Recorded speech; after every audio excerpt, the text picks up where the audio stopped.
But one of the biggest sacred cows of all is go to school. And many people think I'm anti-school. That is not true. I'm anti-ignorance. So I'm very pro-education. I'm just not pro being stupid about money. I think that's true, that what you said is education is more important now than it's ever been. That's right. So the problem is that the schools focus just on two kinds of education. There's the academic, which is really important. Reading, writing, arithmetic, you need to have it, that's basic. And the second type of education they give is the professional kind of education. So if you want to be a lawyer or an accountant or a teacher, then you need to go to school and get those certifications. But the one kind of education that's lacking severely in the school system as it stands is financial education. Time out. An important part of financial education is having a financial statement, which is an income statement and a balance sheet. Now, when you go to your banker always asks you for your financial statement, not your report card, because your financial statement is your report card once you leave school. Your financial statement will tell you whether or not you're smart with money or not smart with money, because that financial statement is your report card of your financial intelligence. I put on my Facebook one day that we need to teach our children financial education, and I received a comment back from a teacher that said, who's going to pay for it? We're all going to pay for it if we don't start educating our children in school. This is a very hot subject, but our schools are training people to be employees, to work for the rich. The second thing I don't like about school is how dare they label a kid as smart or stupid at an early age. The reason I'm sensitive to that is because I was labeled stupid right off the start. And it wasn't that I was stupid. I was bored, and I was not interested, and there was none of the subjects I wanted, and nobody could tell me how I was going to use calculus. I kept asking my teacher, how am I going to use calculus? And they couldn't tell me. Are they training to be an employee, or are they training to be street smarts? See, my poor dad was school smart, my rich dad was street smarts, and I'd rather be street smart today. Well, there's a total lack of practical education is really what you're talking about. And I found that. I'm an accountant. I have a master's degree. And you're an A student, right? And I'm an A student. We'll forgive you. So, thank you. But when I went to school, the only financial education I got was specific to my profession. Okay, there was no general financial education. I could have gone all through, gotten a master's degree, got a PhD in my field without any specific financial education about how to handle myself once I got out of school. Right, and people say to me, well, I learned economics in school. Is economics financial education? Not really. You know, it's not about investing, it's not about the laws, it's not about taxes, it's not about history. Well, Robert, as a lawyer, I see all sorts of people walk through the door. And some are highly educated, and some have no education at all, but like you said, they're street smart. And the first time I saw this type of client, I thought, wow, he's doing pretty well. He didn't go to college, but he's got all this real estate. And then there's a pattern that develops where you see a lot of people who never went to college, but are street smart and have done very well. I can just say, just talking to a woman the other day, she's just as you're saying, highly successful doctor. Very, very successful.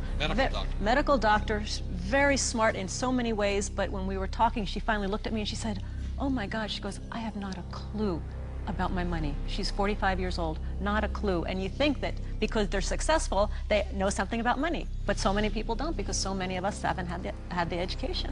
School puts us in a culture of dependence. We depend on three things. We depend on a corporation to take care of us, or we depend on government to take care of us, and the scary one, I think, is we depend on institutions. You know, the people we run our 401ks to take care of us. Stock market. And we put ourselves, we rob ourselves of the independence to think freely as entrepreneurs or investors, and we just become dependent on those three entities, and it's brutal. And Mr. Maloney, you never finished school, did you? No. I failed school, but more than that, school failed me. I was dyslexic. They didn't know what it was back then, but basically, I was just like you, bored stiff.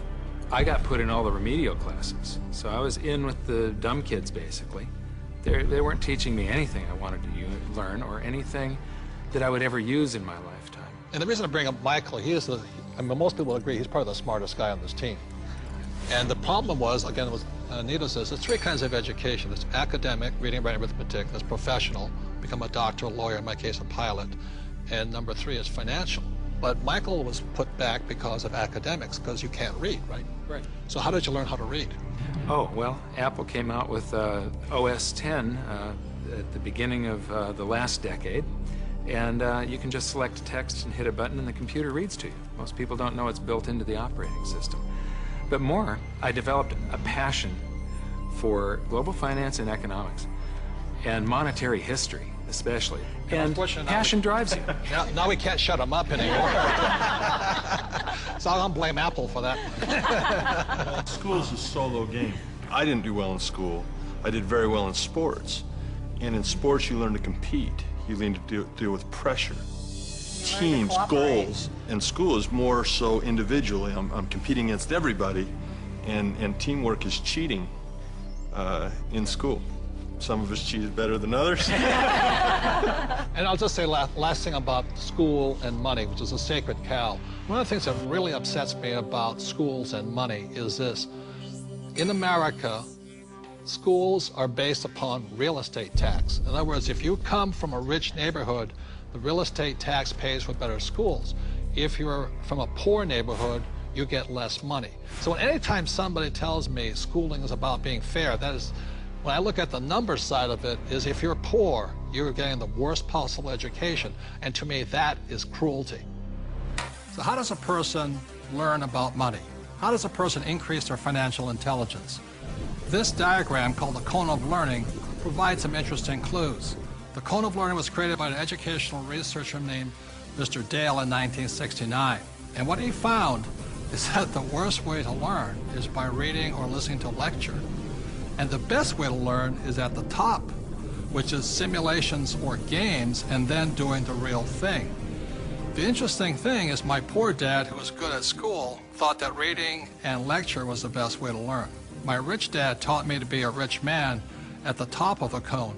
He taught me using the game of Monopoly. You know, 4 greenhouses, 1 red hotel. 4 greenhouses, 1 red hotel. And then we went out and did the real thing. So one of the ways, if you want to learn without much risk, is by simulations, play games. The reason my wife and I created the cash flow game was so that you could play and learn physically, mentally, emotionally, but make a lot of mistakes with play money. So how many people in this room have made financial mistakes? You know, the only thing we were ever taught was maybe how to balance a checkbook, how to have a savings account, those basics. Financial education is like learning another language. Yeah. You know, when you learn real estate, it's a different language than stocks. It's a different than entrepreneurship or commodities, oil or gold. I say this all the time in Mexico. If you learn English, you can do business with the whole world. When you learn to speak the language of money, it opens up a whole new world. Yeah. And unfortunately, in our school systems, we don't teach the language of money. We teach people the language of becoming a doctor, lawyer, or an employee.